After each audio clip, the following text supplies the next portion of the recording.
Hello everyone, welcome back to our YouTube channel defence point. और दोस्तों, आज के हमारे इस वीडियो में हम आप लोगों के लिए लेकर के आए हैं कोस्ट गार्ड नाविक एग्जाम की तैयारी के लिए एक मॉक टेस्ट, जो कि आपके लिए काफ़ी ज़्यादा इंपॉर्टेंट और स्पेशल होने वाला है। तो वीडियो को एंड तक देखिएगा, और साथ ही अगर आप लोग चैनल के ऊपर पहली बार विजिट कर रहे हैं तो इसको सब्सक्राइब कर लें और बेल आइकन को प्रेस कर लें, ताकि आप लोगों को हमारे द्वारा दिए जाने वाले सभी लेटेस्ट अपडेट्स मिलते रहें। तो चलिए शुरू करते हैं आज का ये वीडियो बिना किसी देरी के। तो देखिए दोस्तों, फर्स्ट क्वेश्चन जो कि आपको दिया गया है कि गति का जो पहला समीकरण है ये किसके बीच में संबंध को दर्शाता है, यानी कि the first equation of motion gives the relation between. तो यहाँ पर जो है, अगर हम बात करें गति के पहले समीकरण की, तो हम जानते हैं कि पहला समीकरण क्या होता है, v is equal to u plus a t. ठीक है, जिसमें कि u जो है ये आपके प्रारंभिक वेग होता है, v जो है वो आपके अंतिम वेग होता है, ए जो है यहाँ पर त्वरण है, और साथ ही जो टी है वो आपके यहाँ पर समय को दर्शाता है। ठीक है, तो यहाँ पर पूछा गया था कि गति का जो पहला समीकरण है ये आपके किसके बीच में संबंध को दर्शाता है। तो गति का जो पहला समीकरण होता है ये आपके वेग और समय के बीच में संबंध को दर्शाता है। तो right answer will be option number C, velocity and time. ठीक है, और अगर बात करें दूसरे और तीसरे समीकरण को लेकर के कि वे जो है किसके बीच में संबंध को दर्शाते हैं, तो गति का जो दूसरा समीकरण है ये आपके स्थिति और समय के बीच में संबंध को दर्शाता है। ठीक है, सेकंड इक्वेशन जो है वो स्थिति और समय के बीच में संबंध को दर्शाती है, और जो तीसरी इक्वेशन है गति की, जो कि आपके होती है v square is equal to u square plus 2as, जो कि आपके स्थिति और वेग के बीच में समीकरण को दर्शाती है। ठीक है, तो ये हो जाएगी आपके थर्ड। तो आई होप आप लोगों को यहाँ पे समझ में आया होगा। चलिए बढ़ते हैं नेक्स्ट क्वेश्चन की ओर।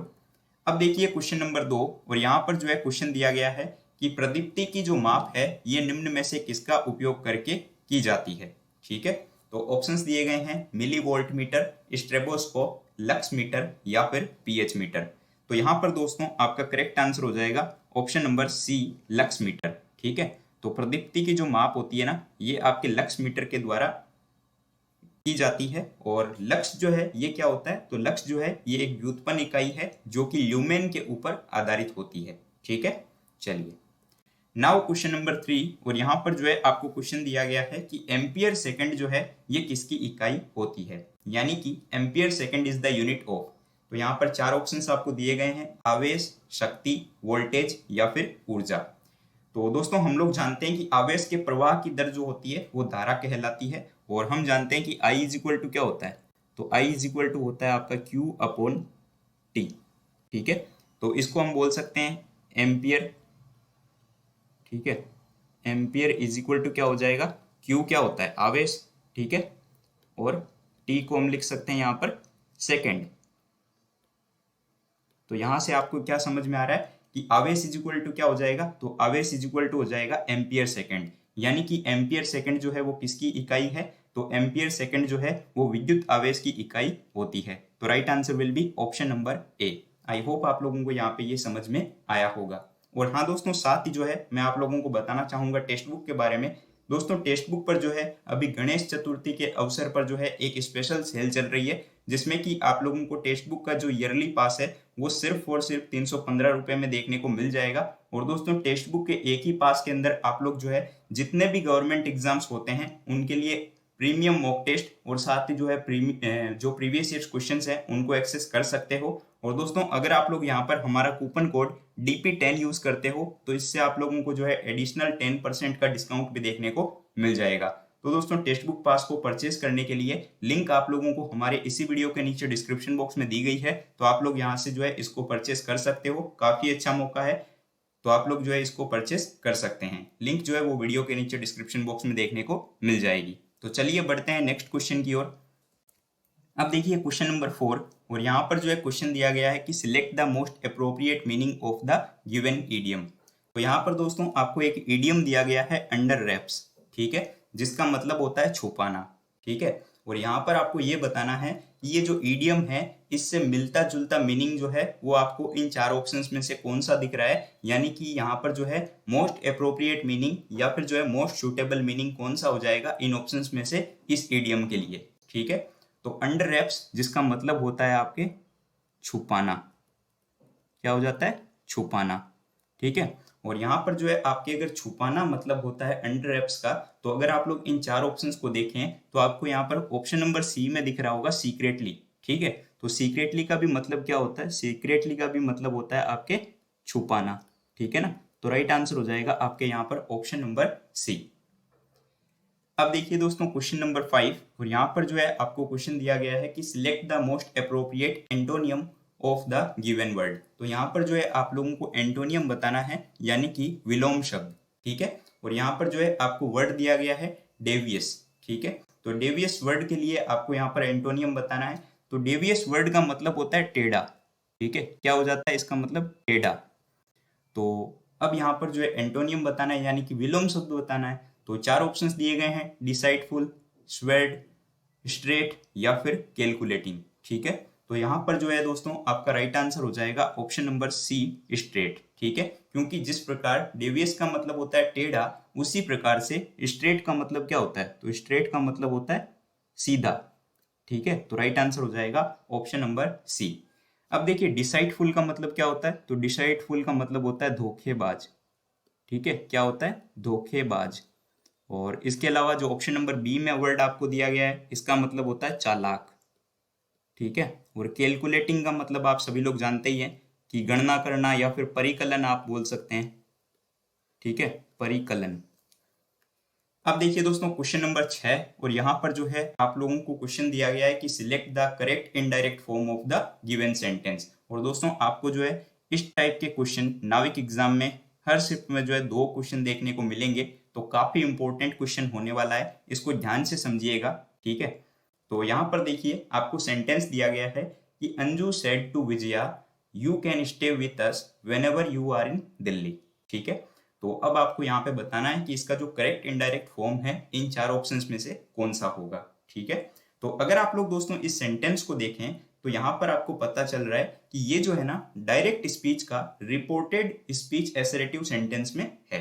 ठीक है, और इसको जब इनडायरेक्ट में हम लोग कन्वर्ट करते हैं ना, तो इसमें कुछ रूल्स अप्लाई होते हैं। जैसे कि सबसे पहला रूल तो क्या हो जाएगा कि ये जो आपको सेड टू दिख रहा है, इसको हम जो है टोल्ड के अंदर कन्वर्ट करेंगे। ठीक है, और उसके बाद में ये जो इन्वर्टेड कोमा वाला पोर्शन आपको दिख रहा है, इसके जगह पर जो है हम लोग कंजंक्शन दैट का प्रयोग करते हैं। ठीक है, और जो तीसरा रूल है वो क्या है? तो तीसरा रूल में हम लोग नरेशन के अकॉर्डिंग जो है टेंस और प्रोनाउन के अंदर चेंज करते हैं। ठीक है, तो यहाँ पर जो है टेंस और प्रोनाउन के अंदर हम लोग यहाँ पे चेंज करेंगे।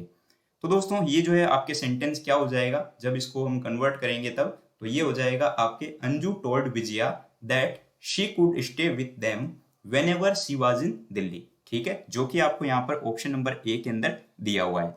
तो अब यहाँ पर देखिए हमने यहाँ पर सबसे पहले शेड टू को जो है टोल्ड के अंदर कन्वर्ट कर दिया। उसके बाद में जो है हमने यहाँ पर इन्वर्टेड कोमा वाले पार्ट को दैट में कन्वर्ट किया, और उसके बाद जो है टेंस और प्रोनाउन में हमने जो है यहाँ पर चेंज किया है। तो ये अस जो है वो यहाँ पर हो जाएगा देम। ठीक है, और इस पार्ट को जो है हमने यहाँ पर टेंस में चेंज कर दिया। तो आई होप आप लोगों को यहाँ पे समझ में आया होगा। अगर आप लोगों को ये समझ में नहीं आया है दोस्तों, तो आप लोग कमेंट करके जरूर से बताइएगा। हम लोग जो है डायरेक्ट इनडायरेक्ट का एक अलग से पूरा चैप्टर का जो है टॉपिक लेकर के आएंगे। ठीक है, अब देखिए क्वेश्चन नंबर 7, और यहाँ पर क्वेश्चन आपको दिया गया है कि जब पानी को 0 डिग्री सेल्सियस से 10 डिग्री सेल्सियस तक गर्म किया जाता है तो उसके आयतन में जो है क्या परिवर्तन आपको देखने को मिलता है। ठीक है, तो दोस्तों क्या होता है कि जब पानी को 0 डिग्री सेंटीग्रेड से लेकर के आप लोग जो है 10 डिग्री सेंटीग्रेड तक गर्म करते हैं ना, तो उसका जो आयतन है वो पहले तो घटता है। ठीक है, यानी कि पहले घटता है और उसके बाद में जो है वो बढ़ता है। ठीक है, ऐसा क्यों होता है? तो जब हम पानी को गर्म करना शुरू करेंगे तो तापमान में जो है धीरे धीरे वृद्धि होने लगती है, यानी कि टेम्परेचर जो है वो इंक्रीज होगा और मात्रा जो है वो 4% तक कम होने लगती है। ठीक है, और इससे जो है पानी का जो घनत्व होता है यानी कि डेंसिटी वो अधिकतम होगा। ठीक है ना, तो राइट आंसर ये हो जाएगा कि जब पानी को जो है 0 डिग्री सेल्सियस से हम लोग जो है 10 डिग्री सेल्सियस पर गर्म करते हैं तो उसके आयतन में परिवर्तन ये देखने को मिलता है कि वो पहले तो कम हो जाता है और बाद में बढ़ जाता है। ठीक है, तो right answer will be option number D. Now question number 8, और यहाँ पे क्वेश्चन आपको दिया गया है कि जो स्त्री होती है उसको गर्म करने वाला जो तत्व है वो निम्न में से किसके द्वारा बना हुआ होता है। ठीक है, इंपॉर्टेंट क्वेश्चन है और साथ ही जो है आपके कोस्ट गार्ड नाविक एग्जाम का ही प्रीवियस ईयर क्वेश्चन है। तो ऑप्शंस दिए गए हैं टंगस्टन, नाइक्रोम, तांबा या फिर एल्यूमिनियम। तो स्त्री या फिर जो प्रेस को जो है गर्म करने वाला जो तत्व होता है ये आपके नाइक्रोम का बना हुआ होता है, ठीक है। और नाइक्रोम जो है वो आपके निकल और क्रोमियम का एक मिश्रण होता है, ठीक है। और इसका जो प्रयोग है ये आपके रेजिस्टेंस यानी कि प्रतिरोध को बढ़ाने के लिए किया जाता है, ठीक है ना। और इसमें जो है 80% निकेल होता है और 20% तक जो है क्रोमियम होता है, ठीक है ना। अब देखिए क्वेश्चन नंबर 9, और यहाँ पर जो है आपको एक क्वेश्चन दिया गया है मैथ्स का। तो देखिए क्या क्वेश्चन है कि किसी त्रिभुज की 3 भुजाओं का अनुपात जो है वो 5:6:13 है, ठीक है। और यदि उसका परिमाप जो है वो 48 सेंटीमीटर हो तो इसकी भुजाएं क्या होगी, ठीक है। तो दोस्तों ये जो है आपके एडवांस मैथ का क्वेश्चन हो जाता है। और नाविक एग्जाम में जो आपको एडवांस मैथ के क्वेश्चन पूछे जाते हैं ना, ये जो है आपके डायरेक्ट फॉर्मूला बेस्ड क्वेश्चन पूछे जाते हैं, ठीक है। और काफी सिंपल क्वेश्चन होते हैं, ठीक है। अगर आप लोगों ने थोड़ी बहुत भी प्रैक्टिस की है तो आप लोग जो है इजिली इन क्वेश्चन को कर सकते हो। तो इसको हम सॉल्व करते हैं। तो दोस्तों हम यहाँ पर मान लेते हैं कि त्रिभुज की जो तीनों भुजाएं हैं ना वो हम मान लेते हैं यहाँ पर 5x, 6x और 13x, ठीक है ना। तो हमने मान लिया कि जो त्रिभुज की भुजाएं हैं वो 5x, 6x और 13x है, ठीक है। तो पहली भुजा हमने मानी 5x, दूसरी 6x और तीसरी 13x, ठीक है। अब यहाँ पर बोला गया है कि यदि उसका परिमाप जो है वो 48 सेंटीमीटर हो, ठीक है। तो हम क्या कर लेते हैं कि 5x plus 6x plus 13x is equal to कितना दिया हुआ है 48, ठीक है। ये जो है ना आपको क्वेश्चन के अकॉर्डिंग दिया हुआ है, ठीक है। तो चलिए इनको हम ऐड कर लेते हैं। तो 13 प्लस 6 प्लस 5 कितना हो जाएगा, ये हो जाएगा आपका यहाँ पर 24x, ठीक है। तो ये 24x आपका हो गया और इधर हो गया आपका 48। तो x की वैल्यू यहाँ से दोस्तों क्या आ जाएगी, तो x की जो वैल्यू है ना ये आपके पास में आ जाएगी 2, ठीक है। अब हम क्या करेंगे कि x की जो वैल्यू है ये तीनों भुजाओं के अंदर पुट कर देंगे, ठीक है, जिससे कि हमें यहाँ पर इनकी भुजाएं मिल जाएंगी। तो अब देखिए x की वैल्यू हमारे पास में 2 है, तो हम मान लेते हैं कि पहली भुजा जो है अगर वो निकालेंगे क्या होगी, ठीक है। तो पहली भुजा हमने क्या मानी थी, तो पहली भुजा को हमने माना था 5x, ठीक है। तो अब हम क्या करेंगे, तो 5 तो लिखेंगे और x की जो वैल्यू आई थी 2 उसको पुट कर देंगे, ठीक है। तो पहली भुजा आ गई हमारे पास में 10 सेंटीमीटर। उसी प्रकार से दूसरी भुजा जो है वो क्या हो जाएगी सेकंड वाली। तो सेकंड वाली आपके पास में आई थी 6x, तो 6x की जगह पे हम क्या कर देंगे 6 इंटू 2, तो ये हो जाएगी आपके 12 सेंटीमीटर, ठीक है। और थर्ड वाली क्या हो जाएगी, तो थर्ड वाली हो जाएगी आपके 13x दिया हुआ है ना, तो 13 इंटू 2 यानी कि 26 सेंटीमीटर। तो दोस्तों यहाँ पे राइट आंसर क्या होगा आपके पास में 10, 12 और 26, जो कि आपको दिया हुआ है क्वेश्चन ऑप्शन नंबर ए में, ठीक है। तो आई होप आप लोगों को ये क्वेश्चन समझ में आया होगा, काफी सिंपल सा क्वेश्चन था, ठीक है। चलिए अब देखिए क्वेश्चन नंबर 10, और यहाँ पर जो है आप लोगों को जो है स्पॉटिंग द एरर का एक क्वेश्चन दिया गया है, ठीक है। और इंग्लिश के पोर्शन में जो है आप लोगों को 2 क्वेश्चन स्पॉटिंग द एरर के देखने को मिलेंगे। तो यहाँ पे क्या सेंटेंस है कि all our furnitures were spoiled in the recent rain and floods, ठीक है। तो अब आपको ये बताना है कि इस सेंटेंस में जो है कौन से पार्ट के अंदर आपको जो है एरर दिख रहा है। तो दोस्तों अगर आप लोग जो है इस सेंटेंस को देखेंगे तो यहाँ पर जो है आप लोगों को ये जो फर्नीचर वर दिया हुआ है ना, ठीक है, फर्नीचर्स वर, ये यहाँ पर जो है गलत है, ठीक है। क्योंकि यहाँ पर जो है फर्नीचर्स वर नहीं आएगा, ये हो जाएगा आपका फर्नीचर और वर की जगह पे यहाँ पे आएगा वाज, ठीक है। ऐसा क्यों, तो दोस्तों हम लोग जानते हैं कि ये जो फर्नीचर होता है ना उसका प्लूरल नहीं होता है, ठीक है। वो फर्नीचर ही होता है, इसको फर्नीचर्स नहीं बनाया जा सकता, ठीक है। और फर्नीचर जो है वो अनकाउंटेबल नाउन होती है, तो इसके साथ में जो है सिंगुलर वर्ब को हम यहाँ पे प्रयोग में लेते हैं। तो यहाँ पे जो है करेक्ट सेंटेंस क्या हो जाएगा, तो दोस्तों करेक्ट सेंटेंस होगा कि all our furniture was spoiled in the recent rain and floods, ठीक है। तो आई होप आप लोगों को समझ में आया होगा कि मैं यहाँ पे क्या बोलना चाह रहा हूँ। तो देखिए फर्नीचर वर में गलती थी, तो यहाँ पे पहला ही ऑप्शन जो है वो सही हो जाएगा, ठीक है। तो फर्नीचर वाज होगा यहाँ पे, ना कि फर्नीचर्स वर। अब देखिए क्वेश्चन नंबर 11, और यहाँ पर जो है आपको एक वर्ड दिया गया है डेर्थ, ठीक है। तो डेर्थ वर्ड के लिए आपको जो है यहाँ पर सिनोनियम बताना है कि इसका सिनोनियम क्या होगा। तो 4 ऑप्शंस आपको दिए गए हैं, डेथ, वीकनेस, लीकेज या फिर शॉर्टेज। तो डेथ का मतलब क्या होता है सबसे पहले आपको ये पता होना चाहिए। तो इसका मतलब होता है दोस्तों कमी, ठीक है। तो किसी चीज की जो कमी होती है ना उसके लिए हम बोलते हैं डेथ। तो उसी प्रकार से अगर आप लोग जो है इन चारों ऑप्शंस को देखें तो यहाँ पर जो ऑप्शन नंबर डी आपको दिया हुआ है तो इसमें शॉर्टेज है, तो शॉर्टेज का मतलब भी होता है कमी, ठीक है। तो राइट आंसर हो जाएगा ऑप्शन नंबर डी। इसके अलावा बाकी ऑप्शंस को अगर लेकर के बात करें तो देखिए, डेथ का मतलब आप सभी लोगों को पता है, मौत होता है। उसी प्रकार से वीकनेस मतलब होता है आपकी कमजोरी, ठीक है, या फिर दुर्बलता आप बोल सकते हो इसको। इसके अलावा लीकेज मतलब होता है रिसाव होना, ठीक है, क्या होता है, रिसाव होना। चलिए, अब देखिए दोस्तों क्वेश्चन नंबर 12, और यहाँ पर जो है आपको रीजनिंग का एक क्वेश्चन दिया गया है सीरीज टेस्ट का, ठीक है, यानी कि श्रेणी परीक्षण का। और आपको बताना है कि सीरीज में ये जो क्वेश्चन मार्क है, इस जगह पर इन ऑप्शंस में से कौन सा ऑप्शन जो है वो रिप्लेस होगा। तो सबसे पहले जो है दोस्तों हम क्या कर लेते हैं कि इस सीरीज को नोट डाउन कर लेते हैं। तो हमें यहाँ पर दिया 14, 16, 34, 104 और 418, और अगला नंबर क्या आएगा ये आपको यहाँ पे बताना है। तो अगर हम लोग दोस्तों यहाँ पर देखें कि इसमें क्या हो रहा है, ठीक है, तो यहाँ पर देखिए आप कि ये सीरीज जो है वो 14 से 16 की ओर जा रही है, फिर जो है 16 से 34 की ओर जा रही है। तो यहाँ पे क्या लॉजिक लग रहा है, अगर हम ये देखें तो हम यहाँ पे क्या कर सकते हैं दोस्तों, हम जो है इस 14 को मल्टीप्लाई कर देते हैं 1 के साथ में, और इसमें जो है 2 को ऐड कर लेते हैं, ठीक है। तो 14 1 जा 14, और साथ में जो है 2 ऐड करेंगे तो 16 हो जाएगा, ठीक है। उसके बाद में हम यहाँ पे क्या करेंगे कि अब 16 को जो है मल्टीप्लाई करेंगे 2 से, और उसमें 2 को ही ऐड कर देंगे, ठीक है। तो हम क्या करेंगे कि इसमें जो है मल्टीप्लाई में नंबर बढ़ाते जाएंगे 1 2 3 4 ऐसे करके, और साथ में जो है 2 को ऐड करते जाएंगे। तो देखिए 16 इंटू 2 32 हो जाएगा, 32 और 2 34, ठीक है। अगली बार में हम यहाँ पे क्या करेंगे 34 इंटू 3 प्लस के 2, ठीक है।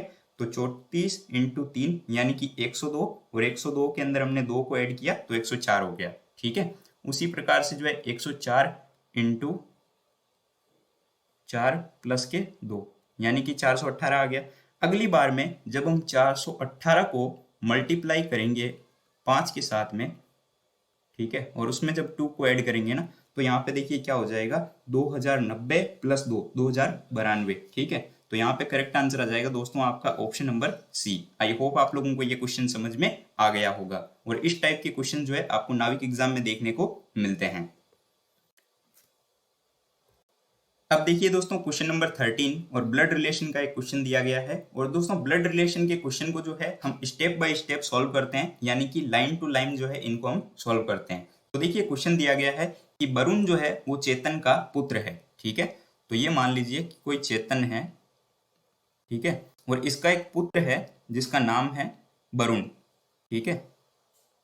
ये कोई वरुण है जो कि पुत्र है चेतन का।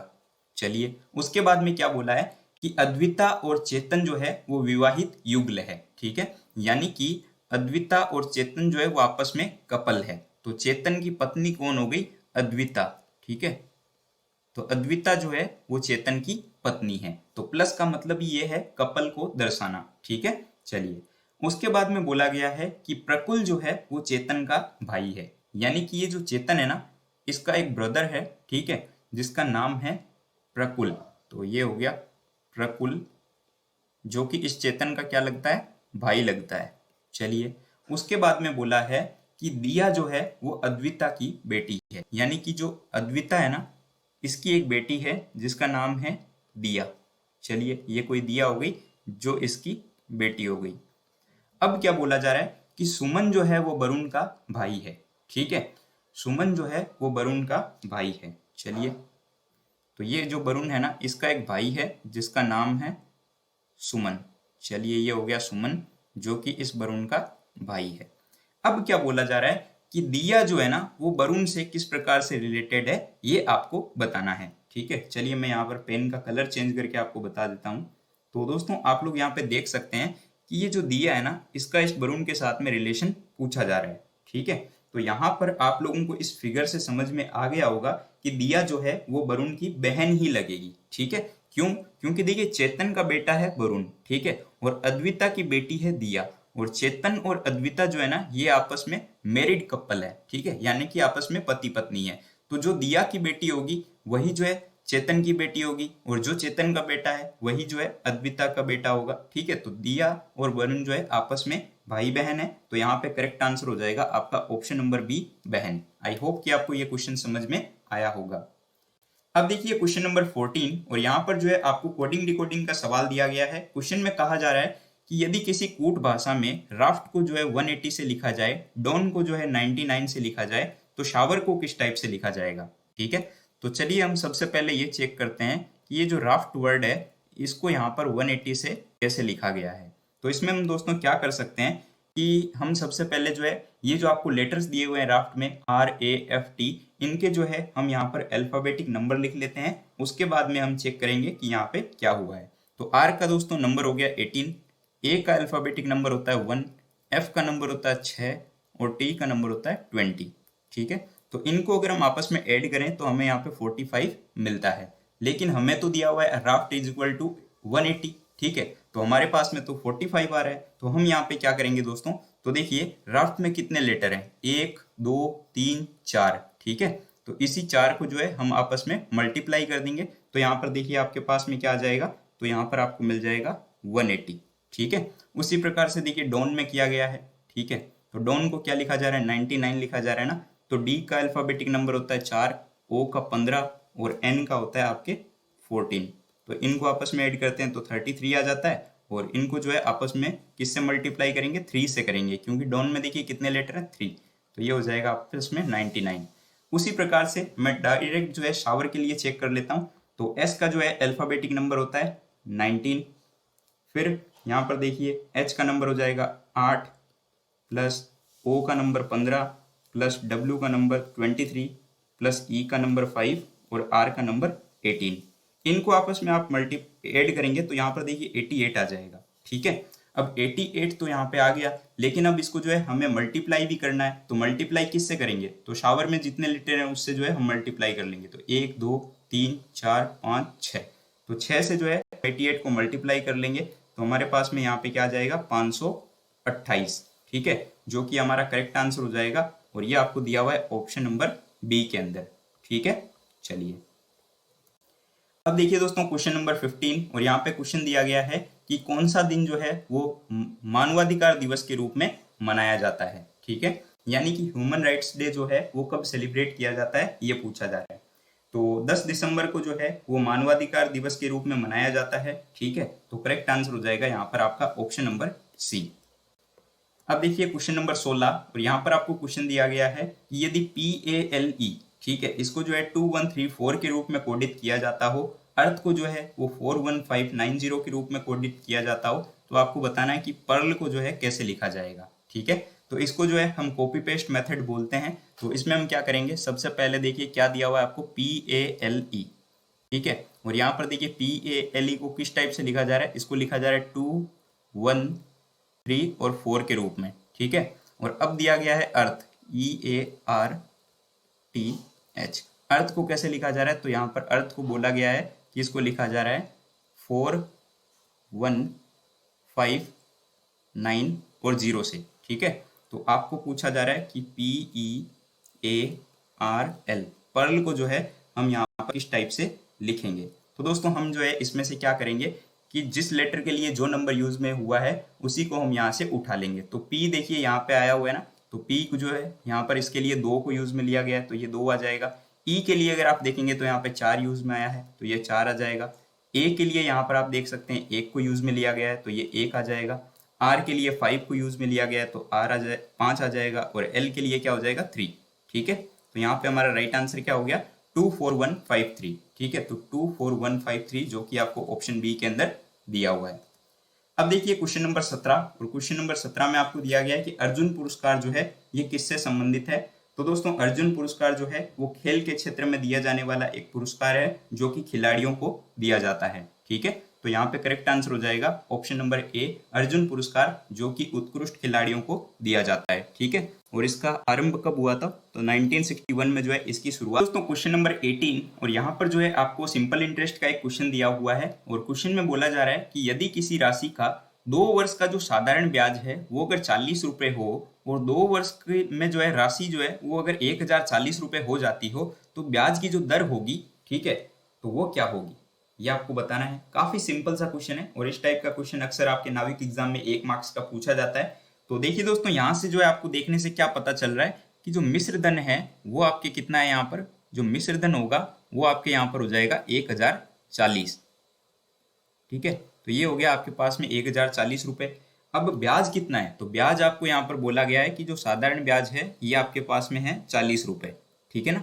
चलिए अब यहाँ पर देखिए हम मूलधन निकाल सकते हैं, यानी कि जो प्रिंसिपल अमाउंट है वो हम निकाल सकते हैं। प्रिंसिपल अमाउंट क्या होता है, ठीक है। तो अगर आप लोग क्या करेंगे कि ये जो मिश्र धन है इसमें से अगर आप लोग ब्याज को घटा देंगे तो आपके पास में जो है मूलधन आ जाएगा, यानी कि प्रिंसिपल अमाउंट आ जाएगी। तो हम क्या करेंगे कि 1040 में से जो है ब्याज को घटा लेंगे, जो कि आपके 40 रुपये दिया हुआ है, तो ये हो जाएगा आपके पास में 1000, ठीक है। अब आप लोग जो है रेट निकाल सकते हो, क्योंकि सिंपल सा फॉर्मूला होता है, आपको पता है कि simple interest is equal to PRT upon 100, ठीक है, ये फॉर्मूला होता है ना। तो अब हम क्या करेंगे, यहाँ पे वैल्यू पुट कर लेंगे। तो SI की वैल्यू कितनी है आपके पास 40, P की वैल्यू कितनी है, तो P की वैल्यू हो गई 1000 इंटू R आपको निकालना है, और T आपको 2 वर्ष दिया हुआ है ना। चलिए अब 100 आ जाएगा बट्टा में, ठीक है। इसको जब आप सोल्व करेंगे तो आपके पास में रेट कितनी आएगी 2%, ठीक है, यानी कि दर जो होगी वो 2% होगी। तो करेक्ट आंसर हो जाएगा ऑप्शन नंबर बी। अब देखिए दोस्तों क्वेश्चन नंबर 19, और यहाँ पर जो है आपको क्वेश्चन दिया गया है कि हर साल जो है नोबेल पुरस्कार का आयोजन कहाँ पर होता है। ऑप्शन है मनीला, स्टॉकहोम, जिनेवा या फिर न्यूयॉर्क। तो प्रत्येक वर्ष जो है नोबेल पुरस्कार का आयोजन जो है वो स्टॉकहोम में किया जाता है। तो करेक्ट आंसर हो जाएगा ऑप्शन नंबर बी। देखिए नोबेल पुरस्कार की जो स्थापना है ना वो आपके 1901 के अंदर की गई थी, ठीक है, और ये जो है आपके एल्फ्रेड बर्नार्ड नोबेल की स्मृति में दिया जाता है। और जो नोबेल पुरस्कार है ना ये आपके टोटल 6 क्षेत्रों के अंदर दिया जाता है, जिसमें कि शांति, साहित्य, भौतिकी, रसायन, चिकित्सा शास्त्र और साथ ही जो है अर्थशास्त्र आता है, ठीक है। तो right answer will be option number B. अब देखिए क्वेश्चन नंबर 20, जो कि आज के इस वीडियो का लास्ट क्वेश्चन रहने वाला है। तो क्वेश्चन दिया गया है कि इंडिया विंस फ्रीडम जो बुक है ये किसके द्वारा लिखी गई है। तो दोस्तों इसके बारे में मैंने आपको ऑलरेडी बताया है पहले भी। तो इंडिया विंस फ्रीडम जो पुस्तक है ये मौलाना अबुल कलाम आजाद के द्वारा लिखी गई है, ठीक है। तो राइट आंसर हो जाएगा आपका ऑप्शन नंबर सी। अब दोस्तों एक क्वेश्चन आप लोगों के लिए है क्वेश्चन फॉर यू सीरीज में। तो आपके लिए क्वेश्चन है कि रोवर्स कप जो है ये इनमें से किस खेल के साथ में संबंधित है। ऑप्शंस हैं वॉलीबॉल, फुटबॉल, हॉकी या फिर क्रिकेट। तो इसका राइट आंसर क्या होगा आप लोग नीचे कमेंट बॉक्स में कमेंट करके बताइएगा। तो दोस्तों उम्मीद करता हूं कि आप लोगों को हमारा आज का ये वीडियो पसंद आया होगा और आपको सारे क्वेश्चन समझ में आ गए होंगे। दोस्तों आगे के जो मॉक टेस्ट आएंगे उनमें हम लोग जो है ज्यादा क्वेश्चंस को सॉल्व करेंगे और मैथ्स के भी जो है ज्यादा क्वेश्चन हम देखेंगे। तो दोस्तों अगर आप लोगों को इनकी PDF चाहिए तो आप लोग जो है टेलीग्राम ग्रुप को जरूर से ज्वाइन कर लें, उसकी लिंक आपको वीडियो के नीचे डिस्क्रिप्शन बॉक्स में दी गई है। तो अगर वीडियो पसंद आया हो तो वीडियो को लाइक कीजिएगा, चैनल पर नए हो तो सब्सक्राइब कीजिएगा और अपने दोस्तों के साथ शेयर करना बिल्कुल भी मत भूलिएगा। मिलते हैं हमारे एक नए वीडियो के साथ में, तब तक के लिए जय Hind and thank you so much for watching this video.